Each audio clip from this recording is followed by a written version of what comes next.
gracias. Hoy México está de manteles largos, ¿verdad? Porque celebramos a las mujercitas, a las mamis, y es una bendición. Y también hoy finalizamos nuestra semana de conexión familiar, que es una grande bendición, que podamos estar haciendo este trabajo en conjunto para que nuestras familias sean sanas, para que nuestras familias sean restauradas, bendecidas y todo lo que anhelamos que pase como una bendición en las familias. Así que vamos a tener esta disposición un ratito, ya estamos en la casa del Señor, pues ahora hay que aprovechar el tiempo, ¿verdad? Entonces vamos a abrir nuestras Biblias en el libro de Colosenses, carta del apóstol Pablo a los Colosenses, capítulo 3, verso 14. Y este texto pues lo conocemos la mayoría. Hoy vamos a hablar sobre el vínculo perfecto. ¿Qué dice esta palabra? ¿Qué les parece si lo leemos juntos? Dice, y sobre todas estas cosas, vestíos de amor, que es el vínculo perfecto. Es una grande bendición que el Señor haya dejado tantas cosas tan hermosas en la palabra y sobre todo porque se recuerdan lo que dice el Salmo de que el Señor hace sabio al sencillo, ¿verdad? Y la mayoría de los que venimos a Cristo no venimos así con esa mentalidad de que hoy voy a aprender muchísimo, me voy a hacer sabio y voy a leer un montón de buenos consejos. No venimos con esa actitud, venimos con la necesidad de la presencia del Señor en nuestras vidas. Pero como una ganancia secundaria, la salvación, el Señor ilustra nuestro ser y nos prepara para el diario vivir. Como este buen consejo, ¿verdad? De esta sabia enseñanza de que nos vistamos de amor, porque el amor es el vínculo perfecto. Esta semana la vamos a cerrar con esta charla a la que titulamos El vínculo perfecto y me gustaría ilustrarla con esta historia muy interesante. Y cuando yo estaba leyendo esta historia, que abarca varios capítulos, no vamos a leer toda la historia, pero los que les gusta tomar notas se encuentran en el libro de Génesis desde el verso 30 y hasta el verso 50, perdón, desde capítulo 30 al capítulo 50, o sea que son varios capítulos, ¿verdad? Por eso no los vamos a leer aquí. Sin embargo, yo sé que es una historia que la mayoría de nosotros hemos leído una y otra vez o la hemos escuchado, etcétera, porque esta historia es la historia de José y sus hermanos. ¿Verdad que sí la hemos leído? Un montón de veces, ¿verdad? No la sabemos de memoria. Bueno, cuando estaba leyendo nuevamente esta historia para poder sacar ese mensaje que el Señor trae a nuestro corazón, me vino a la mente un dicho muy mexicano que dice que en todos lados se tuestan habas. Sí le hemos escuchado, ¿verdad? Y esa es la mitad, ¿no? Dice, en todos lados se tuestan habas y en la casa las comaladas, ¿verdad? Hablando, haciendo alusión a que en todos lados hay situaciones difíciles en cada familia. Bueno, esta historia me gustaría que nos introdujéramos con esta historia, aunque la mayoría la dominamos, pero me gustaría que la recordáramos porque es una historia muy, muy singular que nos ilustra un poco lo que pasa o lo que puede pasar en algunos hogares. Porque tener conocimiento del Señor no nos exenta de tener dificultades bastante serias en casa, ¿verdad?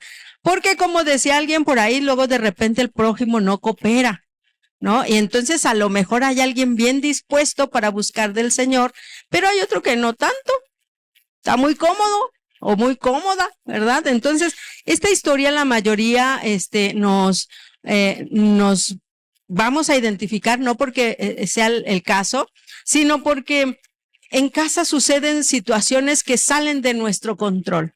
Esta historia, todos recordaremos que empezó mal desde el principio, porque esta historia la protagonizó Jacob, ¿verdad que sí? Cuando engañó a su hermano, más bien lo extorsionó, ¿verdad? Su hermano Esaú se fue al campo y por ser el primogénito tenía el derecho legal de recibir la bendición y como bendición también entendemos, además de bendición espiritual, también entendemos bienes materiales. Entonces, el día que Jacob salió a cocinar ahí su guiso delicioso y su hermano venía de cazar, muy cansado, cambió su primogenitura. Eso lo recordamos muy bien, ¿verdad? Él venía muy cansado y Jacob le dice a Esaú, bueno, sí te convido, pero me das tu primogenitura, porque su hermano le pidió que le convidara de su guiso, de su potaje. Recordemos que eran tiempos diferentes, ¿verdad? No había el Didi Food ni nada donde pudieran pedir comida a domicilio. Eran tiempos diferentes. Cada quien tenía que cocinar o cazar su propio alimento y entonces Jacob le dijo, bueno, sí te doy, pero me lo cambias. Pues prácticamente lo extorsionó, ¿verdad? Dice, bueno, entonces, ¿para qué quiero mi primogenitura si casi me muero de hambre? Bueno, ahí hicieron el intercambio, ¿verdad? Que dijimos prácticamente fue una extorsión. Bueno, el tiempo transcurrió cuando Jacob huyó de su hermano, porque cuando se dio cuenta lo que le hizo su hermano, pues se enfureció al grado de quererlo matar. Y esto pues no es ajeno porque hoy vivimos en una sociedad donde cualquier provocación y la respuesta es inmediatamente la más violenta, ¿verdad? Tenemos a gente que se enoja en el tránsito y porque se están provocando, uno saca la pistola y sencillamente le dispara, ¿verdad? Es una respuesta exacerbada. Bueno, pues este fue el caso y entonces él huyó, se fue allá a la tierra donde eran sus parientes y ahí se casó. Hizo trato por su esposa, dijimos eran tiempos diferentes. Y entonces, ¿a quién engañaron ahora? A Jacob, ¿verdad? Él trabajó por su esposa 7 años, pero le dieron a otra, ¿verdad? Y entonces, es que no leyó las letras pequeñas. Le dieron a Lea para que lea, ¿verdad? Y entonces, cuando ya se dio cuenta que lo habían engañado, tuvo que trabajar otros 7 años por la que sí quería. Así que le dieron a 2, ¿verdad? Fue oferta. Bueno, este varón tuvo con el tiempo 12 hijos varones y una hija mujer. Estos hijos tuvieron problemas bastante serios, porque Jacob se quería casar con una mujer amada, pero le dieron a otra. Y entonces la otra pues no era muy amada. Así que a los hijos de la mujer que él amaba, los consintió de más. Ya saben por dónde va la historia, ¿verdad? Y a los otros, no tanto. Y entonces uno de los hijos menores, uno de los únicos 2 hijos que tuvo con la mujer, hijos biológicos, que tuvo con la mujer que amaba, uno de ellos era un hombre temeroso de Dios desde jovencito.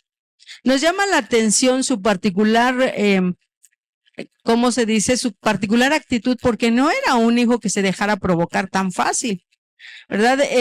La mayoría de estos eventos, cuando hay esa clase de tratos en la familia, no es tan fácil que alguien guarde silencio de una manera sumisa. Cuando uno de los hijos o de quien sea en la familia siente un trato preferencial, lo expresa a través del enojo, a través de actitudes, a través de reclamos, etcétera. Bueno, Jacob tuvo esta bendición de tener estos 2 hijos con su mujer amada y uno de ellos fue José, que es quien hoy vamos a checar la bendición de su actitud. Bueno, este joven era preferido por su papá, pero un número 1 porque él era hijo de su amada esposa. Pero número 2, porque él tenía una actitud diferente. Los otros hijos de Jacob, dice Génesis, que tenían mala fama, ¿no? Ellos andaban en el campo, recordemos que este era un pueblo, ¿cómo le podemos llamar su equivalencia moderna? Ellos criaban ganado y se dedicaban a cosechar, pero sobre todo a la crianza de ovejas y etcétera, ¿no? Y entonces ellos se iban al campo, pero no tenían muy buena fama. José casi siempre estaba pegado con su papá, pero José siempre fue bendecido por el Señor. Y desde pequeño el Señor le empezó a dar mensajes a través de sueños. Y en particular unos sueños que despertaron todavía más el enojo de sus hermanos, fue que él soñaba que su familia le servía, ¿no? Con ese sueño, por ejemplo, de las 11 estrellas y que giraban alrededor de él, que él también no era una estrella y se inclinaban, ¿no? Y luego cuando él salía al campo y recogía 12 gavillas y luego las gavillas estaban alrededor de la suya era más grande y las gavillas se inclinaban. Y entonces el papá, hasta el papá lo reprendió, ¿verdad? Porque no le gustaba esta actitud. Los hermanos se enfurecían todavía más. No solo porque era el consentido, pero además porque sentían que él se sentía, el ungido del Señor, ¿no? Se sentía más, se sentía especial. Así que todo esto generó un enojo bastante grande, al grado de que cuando estaba creciendo Jacob entre sus hermanos, un día que se fueron a pastar, y el papá le dijo a José, a ver, José, ve a ver qué están haciendo tus hermanos, y José llevaba una túnica de colores, eso lo sabemos muy bien, ¿verdad? Su túnica preferida. Era algo significativo porque la ropa de aquel entonces no se compraba así como lo hacemos hoy, ¿verdad? De que por lo menos al tianguis vamos a comprarnos ropa diferente, pero antes no era ese el caso, se tenía que fabricar su propia ropa y etcétera. Y entonces Jacob tenía una túnica poco convencional, que era una túnica como para alguien adinerado, ¿verdad? Así que le dio su túnica y cuando lo ven venir de lejos allá con su túnica de colores, tal vez eso era lo que lo distinguía, la túnica de colores, los hermanos empezaron a platicar entre sí. Estaban tan molestos, tan enojados, había tanta, ¿cómo podríamos llamarlo? Quizá era molestia, pero quizá también era humillación, quizá desprecio, quizá se sentían rechazados, delegados, qué sé yo, todos los sentimientos negativos que puede llegar a causar el que un hijo sea privilegiado y los demás no. Y entonces conspiraron y dijeron, vamos a matarlo, a ver qué pasa con sus sueños. Pero otro de sus hermanos dijo, no, ¿cómo creen? Es nuestro hermano. Y entonces les dijo, bueno, aquí hay una cisterna, un pozo, pues vamos a echarlo ahí, a ver qué pasa. Y entonces lo echaron.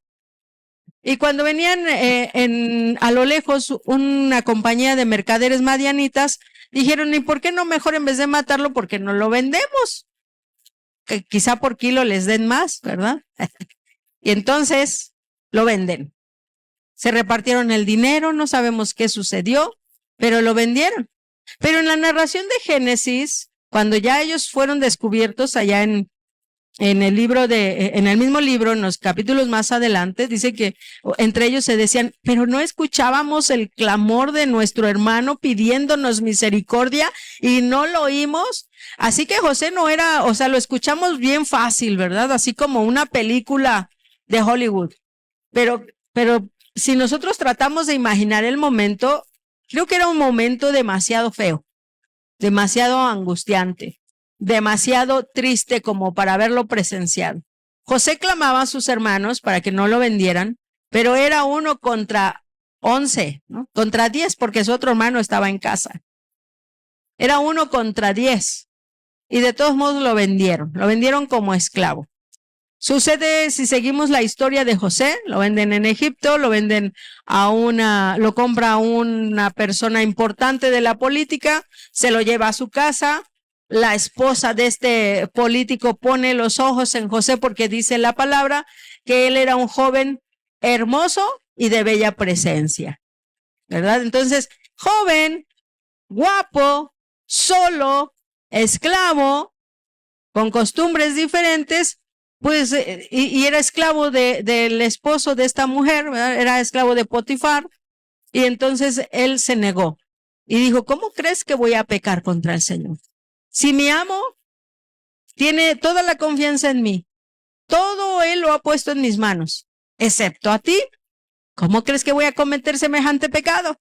Y al haberse negado, ya sabemos la historia, esta mujer lo acusó falsamente y se lo llevan a la cárcel.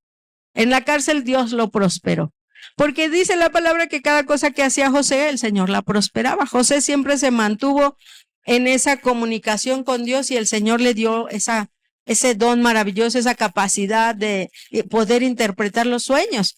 Y bueno, ahí está el copero del rey y el panadero, y con el tiempo ellos salen, se acuerdan que ya cuando están en servicio otra vez, uno de ellos porque el otro murió, se acuerdan de José porque Faraón tuvo un sueño y nadie lo podía interpretar. Así que se acuerdan de José, lo mandan a sacar de la cárcel, José interpreta el sueño y ese sueño, esa interpretación le dio la bendición de que Faraón dijo, bueno, ¿quién hay otro sabio aquí en la tierra de Egipto como él? Así que eso le ganó que él fuera el segundo del Faraón, ¿verdad? Así que pasó de ser un hijo despreciado por sus hermanos, teniendo tantos conflictos familiares, a con el tiempo llegar a ser el segundo al mando en Egipto. Esta historia está muy particular, muy interesante, y les decía, nos recuerdan situaciones que como familias cristianas no estamos exentas de padecer. Espero en Dios que no sea el caso nuestro, ¿verdad? De que en casa tengamos esta situación de que hay esta problemática de la envidia, de los celos, de las rencillas entre familia. A veces, como en esta ocasión, los hijos no tienen parte alguna, solo son errores que se cometen, ¿verdad? Errores de crianza, o alguien que en el pasado no hizo bien su trabajo, o situaciones que simplemente no podemos superar. Porque exactamente en la misma condición que estaban los hermanos de José, él también estaba en una situación que retaba su integridad, porque él tenía que ganarse a sus hermanos, que no lo querían. Yo no sé si has sentido el rechazo alguna vez de personas que sabes que no les caes bien y que tienes que estar ahí y que tienes que ser amable y tienes que tratar de ganártelos, tienes que colaborar, porque si no, pues te va más mal de lo que ya te va, ¿no? Así que era el caso de José, también para él representaba un reto. Esta historia nos enseña y nos da algunas lecciones morales que son muy importantes para tomar en cuenta. Lo primero que debemos de saber de esta situación, de esta historia tan triste, es que los hijos del Señor tenemos que saber que Dios puede transformar el sufrimiento en propósito. No estamos exentos del sufrimiento, pero ese sufrimiento sí puede tener un propósito, sí puede llevarnos a buenos puertos, ¿verdad? Es necesario que sepamos, por ejemplo, quienes tienen problemas de economía y tienen que agenciárselas para que un presupuesto muy reducido les alcance para todas las cosas que tienen que comprar, los gastos que tienen que hacer. ¿Y qué hace esa crisis económica? Pues nos hace bien buzos, nos hace diestros, nos hace más calculadores, nos hace más administrados. Es decir, todo el sufrimiento, el Señor lo puede transformar en un propósito. Fíjate lo que pensó José, Génesis 50:20. Les digo esta historia. Yo sé que la hemos leído, pero abarca ahí varios capítulos a partir del 30 y hasta el 50, porque es una historia familiar. Además, es el inicio de una nación, ¿verdad? Así que es una historia muy interesante. Génesis 50:20 dice: vosotros pensasteis mal contra mí, mas Dios lo encaminó a bien, para hacer lo que vemos hoy, para mantener en vida a mucho pueblo. Así que esto que sus hermanos pensaron en hacerlo, la intención era matarlo, pero la intención del Señor era otra, ¿verdad? Así que José entendió ese propósito. Cuando él ya estaba en Egipto, cuando él ya estaba al frente de toda una nación y el Señor le reveló a Faraón lo que iba a pasar, que venía una hambruna, que venían 7 años de abundancia y luego 7 de escasez, y él seguramente ya había desarrollado, no solo tenía el Espíritu Santo que le revelaba, pero además había desarrollado destrezas, porque al no ser amado por sus hermanos, seguramente tuvo que volverse muy hábil para ver las intenciones, para ver qué podía hacer, para checar algunos planes, qué sé yo. ¿No te imaginas a José de niño escapando de sus hermanos que le querían dar una paliza, ¿verdad? Porque no lo querían y además estaba más chico que todos. Así que esto le tuvo que haber desarrollado algún sentido extra. Así que cuando él se da a conocer a sus hermanos, les dice que tranquilícense, ustedes pensaron mal para mí, pero el Señor lo hizo para bien, para que yo pudiera salvar la vida de mucha gente, de mucho pueblo. Así que eso, ¿cómo ven ustedes que estará en vigencia este tiempo o que no? Claro que sí, ¿verdad? Y nos los recuerda ahí Romanos capítulo 8, verso 28. Nos recuerda que esto sigue pasando el día de hoy. ¿Qué dice Romanos 8:28? Y también no lo sabemos prácticamente de memoria, solo que de repente olvidamos un poquito estas citas. Pero Romanos 8:28 dice que sabemos que los que aman a Dios, todas las cosas les ayudan a bien. Esto es, a los que conforme a su propósito son llamados, ¿verdad? Así que todas las cosas, por tristes, por adversas, por difíciles, por vergonzosas que sean, que nos haya sucedido o que estemos protagonizando en algún momento de nuestra vida, todo eso nos va a servir para bien. Si es que nosotros amamos al Señor, porque puede ser que una crisis que venga a un corazón que está todavía tambaleando en la fe, que no tiene una relación estable con su Señor, esa tribulación en vez de fortalecerle lo tumbe. Que se decepcione del camino del Señor o de las personas que dicen que le aman y que no responden como esta persona espera. Entonces, pero también está la otra contraparte, las personas que sí buscan al Señor, que se mantienen firmes, que saben que todas las cosas adversas no solo dependen de él o de ella. A veces les decía, por ejemplo, José, pues él simplemente nació ahí. Él ni pidió ser el consentido, ni pidió ser el hijo de la amada, ni pidió nada. Él simplemente le tocó nacer con una persona que todavía no había arreglado su vida, o que tenía conflictos que venía arrastrando en su historia, o que tenía hermanos que los mandaban a trabajar desde que Dios amanecía, o que se tenían que quedar en el campo por varios días, dejando a sus familias. O sea, él era simple y llanamente, él había nacido ahí, era totalmente ajeno a esta historia que se estaba sucediendo en su familia.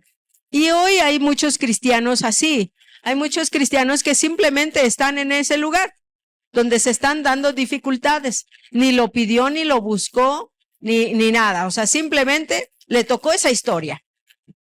Y entonces a este tipo de hijos del Señor, ¿verdad? El Señor les recuerda que todo sirve para bien, que todo en el Señor tiene un propósito. Y además, recordemos que no estamos solos. Si José no estuvo solo, ¿verdad? Y todavía no era el tiempo en el que el Espíritu Santo estaba de manera permanente con su pueblo. El Espíritu Santo solo venía de manera esporádica a aquellos siervos que necesitaran un extra del Señor para hablar de parte de Dios o para lo que tuviera que hacer, como en este caso José, que tenía que interpretar sueños. Pero hoy estamos en una época diferente, estamos en la era de la iglesia, donde el Espíritu Santo está de manera permanente con nosotros y su promesa es que Él estará con nosotros todos los días hasta el fin del mundo. No importa si estamos en bonanza o estamos en una crisis, el Señor va a estar ahí, sobre todo en los hogares, porque las familias son la primera institución que el Señor estableció. No fue la iglesia, no fue el gobierno, fue la familia. La familia fue la primera institución que el Señor estableció.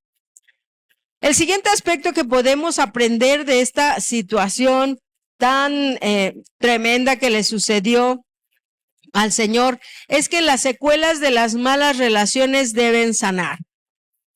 Todos los seres humanos hemos tenido en algún momento de nuestra vida alguna situación traumática, ya sea de niños, ya sea que nos hicieron, ya sea que nos tocó vivir en medio de eso, como José, que les decía, él simplemente le tocó nacer en esa familia y se acabó. Él ni pidió ni nada por el estilo. Él simplemente le tocó vivir. Entonces, las secuelas de las malas relaciones deben sanar.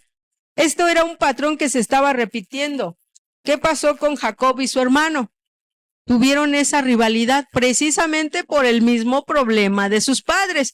¿Qué pasaba con Isaac y Rebeca? Tenía cada uno a su hijo preferido y eso causó rivalidad entre los hermanos. Eso causó que se distanciaran. Se reconciliaron ya siendo adultos, ya que Jacob regresó de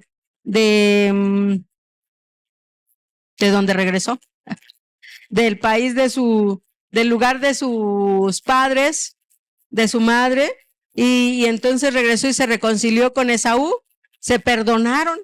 Pero ¿qué hizo? ¿Qué logró esta situación? Pues todas las tragedias que vivieron ambos, ¿verdad? Esa separación que hubo no solo de territorio, sino esa separación moral, espiritual que hubo entre ellos, al grado de que estaban solo esperando que Isaac fuera enterrado y ahí va a haber una tragedia familiar.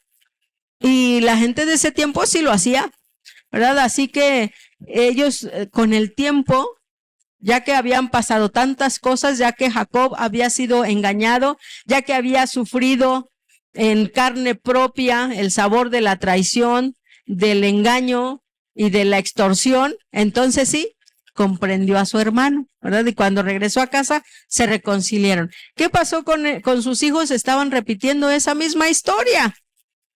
La rivalidad, el enojo, el encono entre hermanos por causa del favoritismo de los padres. Entonces, las secuelas de las malas relaciones deben sanar, aunque no las hayamos provocado. Porque si no es así, entonces eso tiende a dejar rastro en la historia familiar. Tiende a dejar ahí un vacío, una puerta por donde el enemigo puede entrar, o viendo en un momento en que podamos caer en debilidad y entonces incurrir en ciertos pecados. Fíjense lo que dice Génesis 45, versos 4 y 5.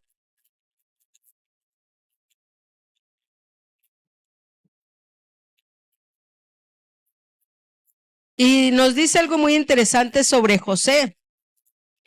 Yo creo que José, con el tiempo, pudo digerir bien lo que pasó, ver y contemplar en su memoria el rostro de sus hermanos. Dice, entonces dijo José a sus hermanos, acercaos ahora a mí. Y ellos se acercaron y él dijo, yo soy José vuestro hermano, el que vendisteis para Egipto. Ahora pues no os entristezcáis ni os pese de haberme vendido acá, porque para preservación de vida me envió Dios delante de vosotros. ¿Qué dice el verso 15, por favor?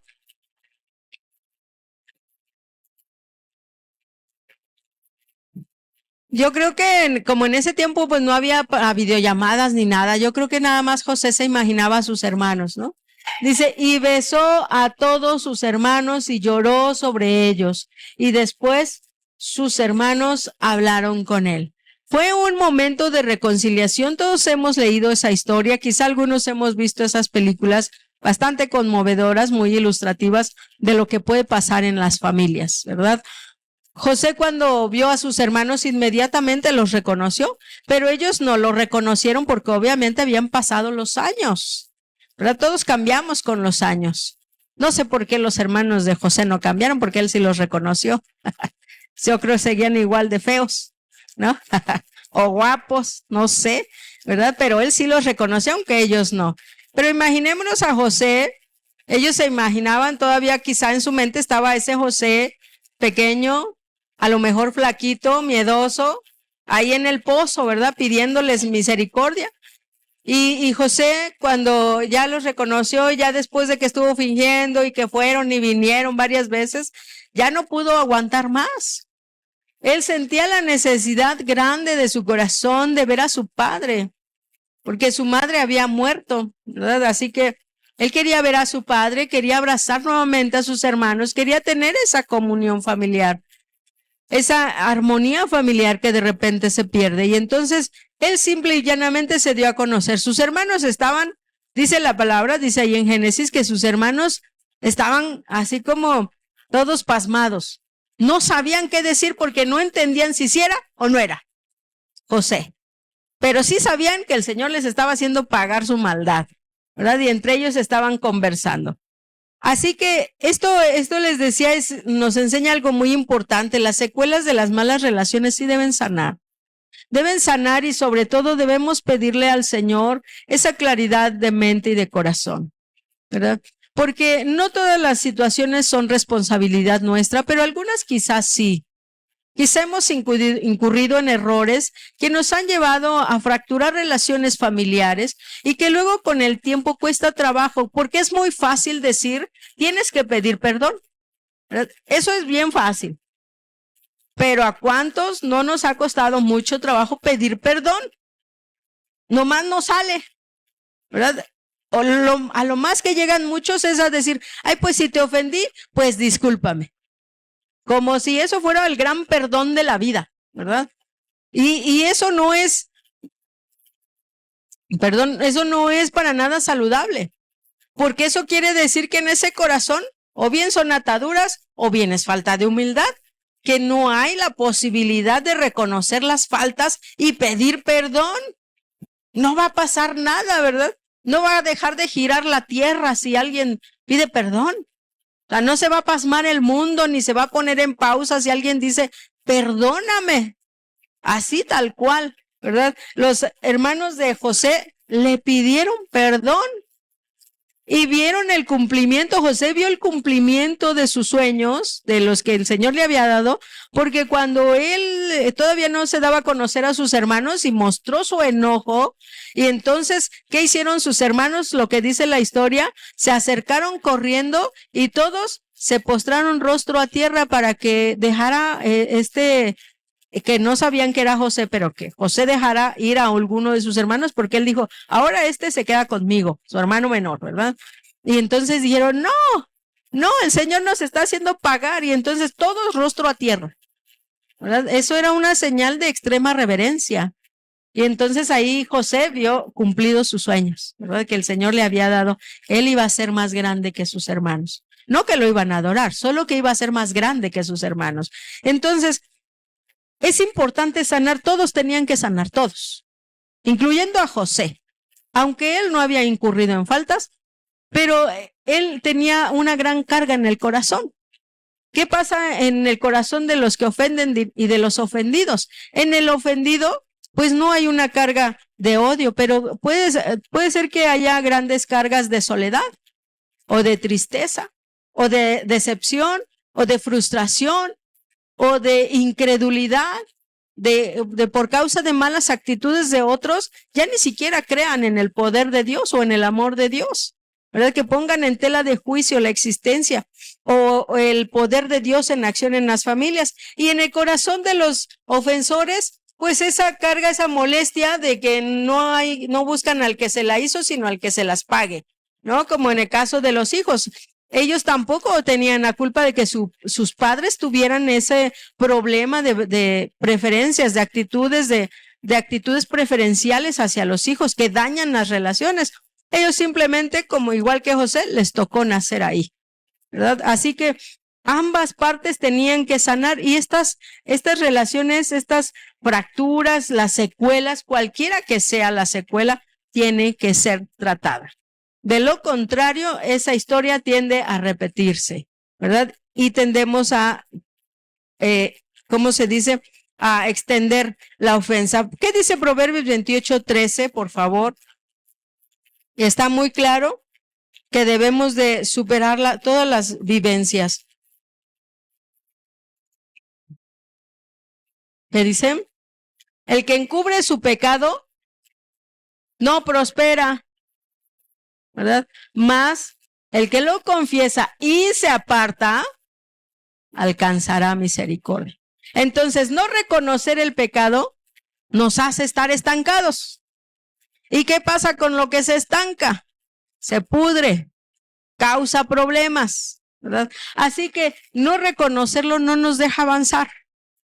Pero en cambio, si los confesamos y nos apartamos, porque también no solo hace falta, ¿verdad? Confesar el pecado, confesar la maldad. También hay que apartarse de ella. Y entonces sí, dice, alcanzamos misericordia. No solo el que está necesitando de la sanidad, sino todo mundo. Todo mundo, porque yo creo que te ha tocado en casa que cuando Hay una persona que es así muy exacerbada en sus emociones, que quizá un día está tan molesta la persona que se siente en el ambiente todo tenso, nadie quiere hacer nada porque a la primera que alguien cometa un error, estalla aquello, ¿verdad? Y los gritos y la molestia y corre a medio mundo o insultos o qué sé yo. Entonces, a la inversa también pasa lo mismo. El que es bendecido, el que es transformado, el que es sanado, el que es libre de todas esas cadenas, esas prisiones, porque también se vuelven prisiones de soledad, de tristeza, de rencor, de amargura. Esas personas cuando son libres también irradian bendición. También su tranquilidad, su gozo, su paz, todo lo que puede compartir también contagia a los demás corazones que están ahí a su alrededor. Así que por eso es muy importante sanar. ¿Qué dice Mateo 9, 12 al 13? Jesús dijo algo muy importante que creo que debe traer cierto consuelo a nuestros corazones. Mateo capítulo 9, versos 12 al 13. Dice, al oír esto, Jesús les dijo, los sanos no tienen necesidad de médicos, sino los enfermos. Y de aprender lo que significa misericordia quiero y no sacrificio, porque no he venido a llamar a justos, sino a pecadores al arrepentimiento. Esto es algo muy hermoso de parte del Señor, porque el Señor sabe que todos en algún momento de nuestra vida tenemos la necesidad de sanar, no solo sanar el cuerpo, sanar el espíritu, sanar el alma. Y el Señor le estaba diciendo a los discípulos, aprendan, vayan e investiguen qué significa quiero misericordia y no sacrificio.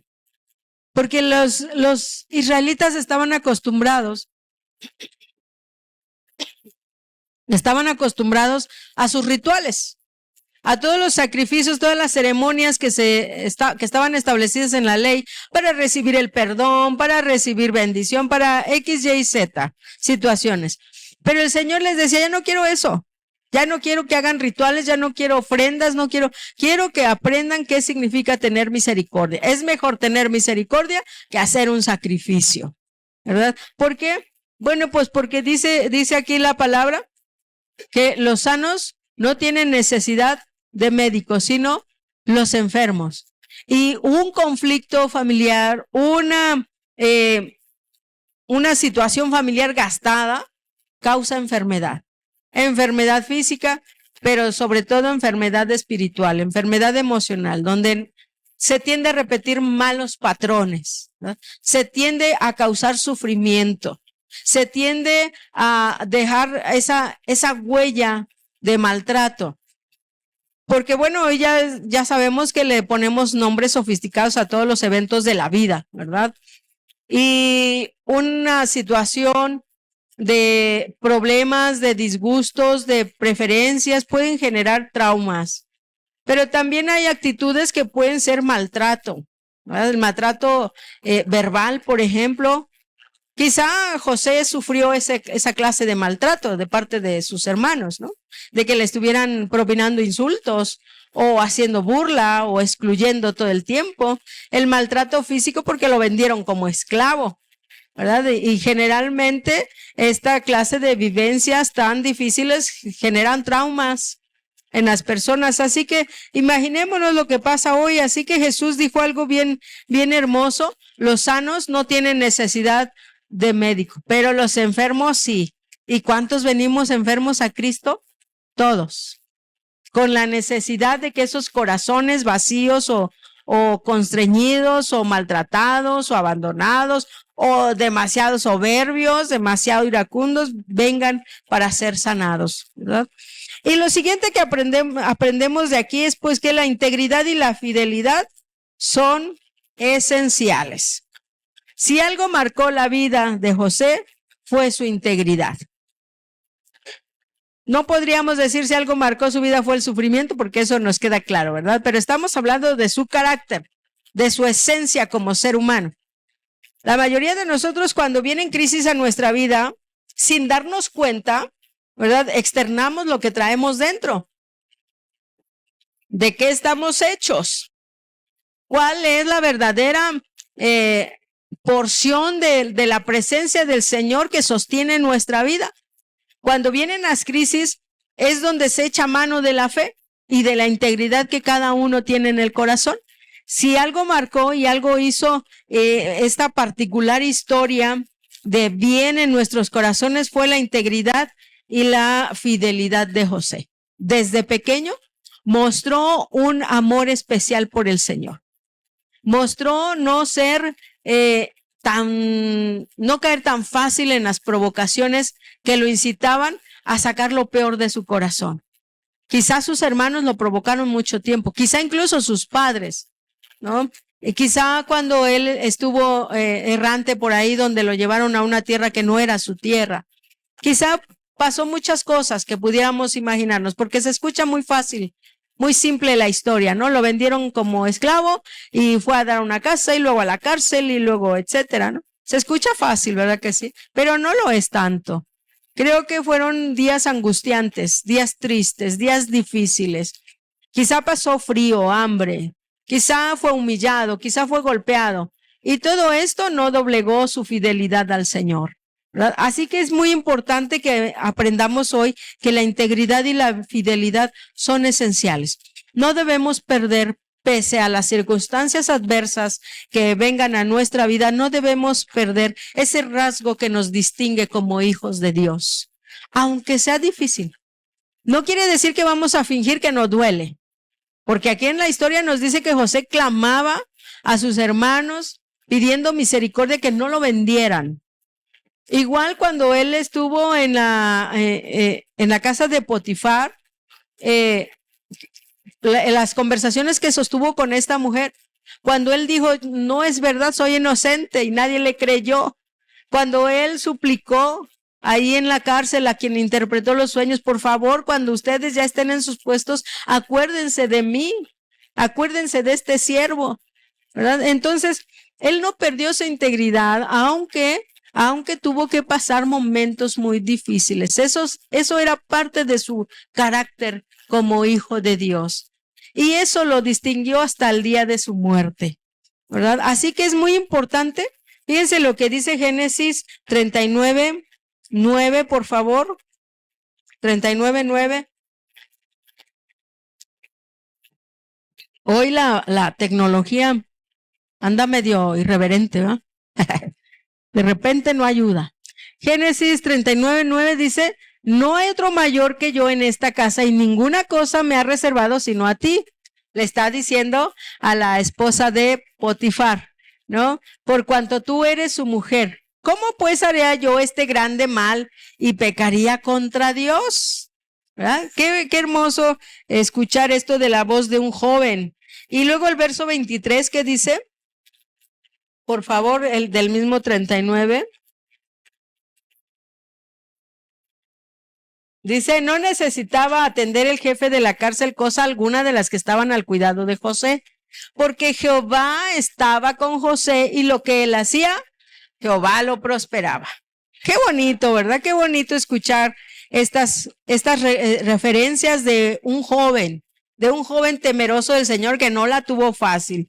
Así que es muy importante que nosotros recordemos que el Señor siempre ahí está y siempre tenemos que, a pesar de lo que sea, siempre tratar de guardar nuestro corazón. Es una recomendación, por ejemplo, en Filipenses 4:8, le dice el apóstol Pablo,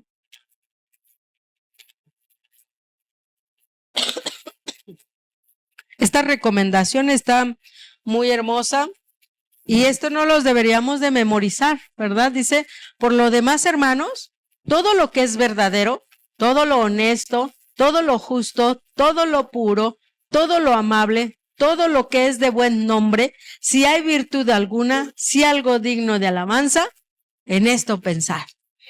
O sea que el Señor no nos da chance, ¿verdad? De mantener el pensamiento divagando, que de repente se antoja una tentación fuerte de cuando ya estamos así en un momento difícil, donde nos estamos cuestionando tantas cosas y empezar a pensar, no, Señor, pero tú estás conmigo, y es un poquito difícil. Pero la recomendación del apóstol Pablo es que si hay algo, dice, todo lo verdadero, honesto, justo, puro, amable, lo que es de buen nombre, en toda virtud, piensa en eso.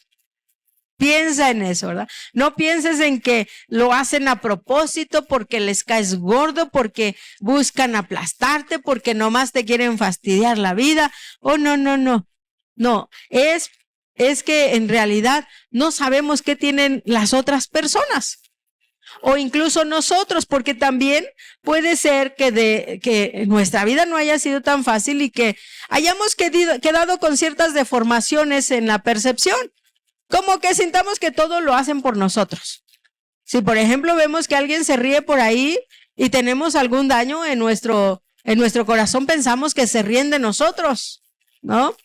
O que murmuran de nosotros. Si alguien está por ahí secreteándose con otra persona y lo vemos y de repente coinciden nuestras miradas, sentimos que están secreteándose de nosotros, ¿no? O sea, es importante tener nuestra mente y nuestro corazón sano, porque vamos a ir al extremo, que sea cierto. ¿Qué vamos a hacer? Ni modo de ir y deschongarnos al que está ahí secreteándose con la otra persona. No podemos hacer eso. Y si lo hizo, bueno, pues solo decirle, Señor, pues tú sabes, ¿verdad? Ahí yo los perdono. Y si no, pues dame lo que le debo decir a la salida. No es cierto, ¿verdad? Es un chascarrillo. Pero bueno, es importante sanar. ¿Por qué? Porque la integridad y la fidelidad son esenciales. Y si hay algo que podemos arreglar, pues es importante decirle, Señor, pues dame la capacidad para poder poner en claro este asunto. Y si no puedo ponerlo en claro, Señor, pues sana todo esto que sucedió, porque nunca vamos a dejar de tener familia, ¿no? Excepto, y menos las familias latinoamericanas, ¿verdad? Somos los tíos, los abuelos, los tatarabuelos, los primos, todos los compadres, las comadres, mi vecino que ya es mi hermano, y bueno, hacemos unas familias enormes. Pues entonces, como nos gusta eso, entonces hay que tener familias sanas para que podamos tener relaciones sanas y para permitir que el Señor empiece a manifestarse y a sanar nuestras historias. Si nosotros sanamos, dejamos de repetir patrones, ¿verdad? Que eso es lo que se busca en el Señor. El que está en Cristo, nueva criatura es, ¿verdad? Así que es importante. ¿Por qué? Vamos a volver a leer el texto inicial, Colosenses 3:14. Nos debemos vestir de amor. Qué chistoso suena esto, ¿verdad? No dice que procuremos el amor, no dice que busquemos el amor, no dice que demos el amor, dice que nos vistamos de amor. Porque el amor es el vínculo perfecto. Los seres humanos hacemos vínculos. Así que el vínculo que debemos procurar y debemos buscar, pues es el del amor. Vestirnos de amor. Y todo eso conlleva traer sanidad, traer perdón, traer liberación, traer honestidad, sacar lo mejor de nosotros, tener la capacidad de reconocer cuando fallamos, reconocer cuando ofendimos y también la capacidad de perdonar y pedir perdón. Amén. ¿Qué les parece si nos ponemos de pie y le decimos, Señor, yo sí quiero sanar mi historia, no quiero, todos, la mayoría, deseamos que nuestras generaciones superen para bien todo lo que nosotros somos o hemos logrado. Y eso no lo inician ellos, no les dejemos una tarea extra. Eso lo iniciamos nosotros, desde arreglar nuestro comportamiento, nuestra historia, las heridas y todo lo que somos y lo que podemos dar. Padre eterno, te adoramos y te exaltamos. Muchas gracias, Señor amado,